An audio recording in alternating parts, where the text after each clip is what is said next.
கண்ணாடி எங்க வச்சேனே தெரியலையே. காலையில பேப்பர் வாசிக்கலன்னா என்னமோ மாதிரி இருக்கு. என்ன இன்னும் பொழுது விடையிலையா துரைக்கு?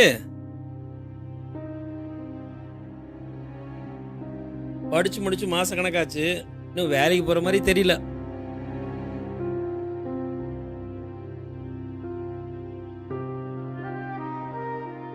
படிச்சு படிச்சு சொன்னேன் கேட்டாதானே? இந்த கோர்ஸ் எடுக்க வேணாம்னு சொன்னேன், கேட்கலையே.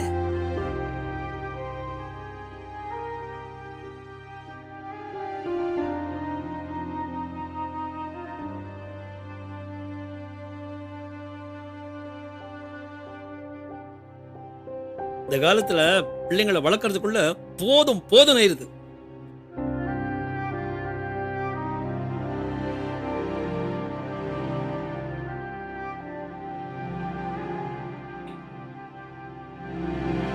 டேய் நில்லுடா, நான் பாட்டுக்கு கத்திக்கிட்டு இருக்கேன், நீ பாட்டுக்கு பதில் சொல்லாம போயிட்டே இருக்க. ஒரு நாளாவது என்னை பத்தி யோசிச்சு பாத்தீங்களாப்பா? காலையில தூங்கி இருந்துச்சா ஒரு நல்ல வார்த்தையை கேட்க முடியலப்பா. ஒரு நாளைக்காவது அன்பா ஒரு வார்த்தை பேசுறீங்களாப்பா? திட்டியே அனுப்புறீங்க. நானும் ஜெயிக்கணும் தான் போராடுறேன், ஜெயிக்க முடியலப்பா.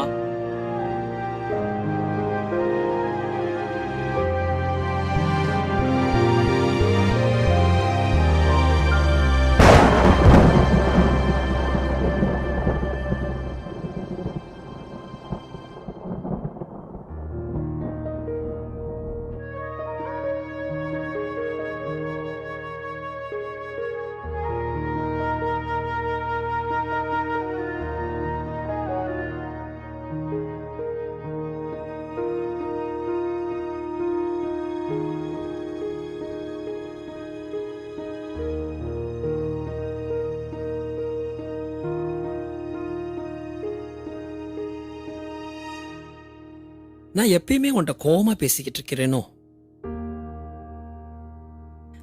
அது நீ நினைக்கிற மாதிரி கோபம் இல்லப்பா, பாசம்.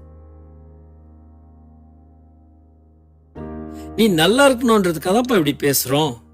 சில வேளை நாங்களும் உங்க எதிர்பார்ப்பை மறந்துடுறோம்ப்பா. தப்புதான். பிள்ளைங்க பேரண்ட்ஸை புரிஞ்சுக்கணும், பேரண்ட்ஸும் பிள்ளைங்களை புரிஞ்சுக்கணும். அப்பதான் வாழ்க்கை நல்லா இருக்கும்.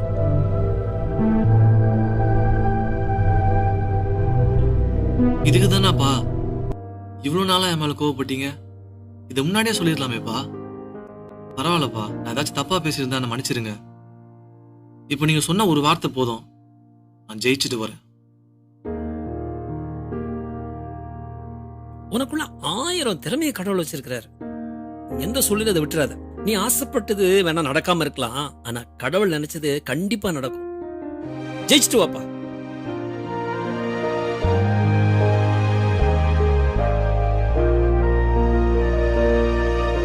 All the best.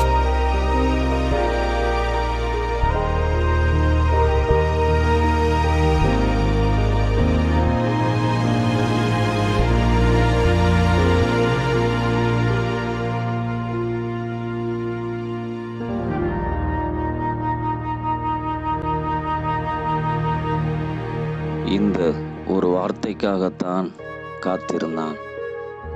அணைந்து விடுமோ என்று ஏங்கின அவன் வாழ்க்கையில் மறுபடியும் அனல் மூட்டி எழுப்பப்பட்டது. இனி அவன் வாழ்க்கையில் என்றும் வெற்றியே.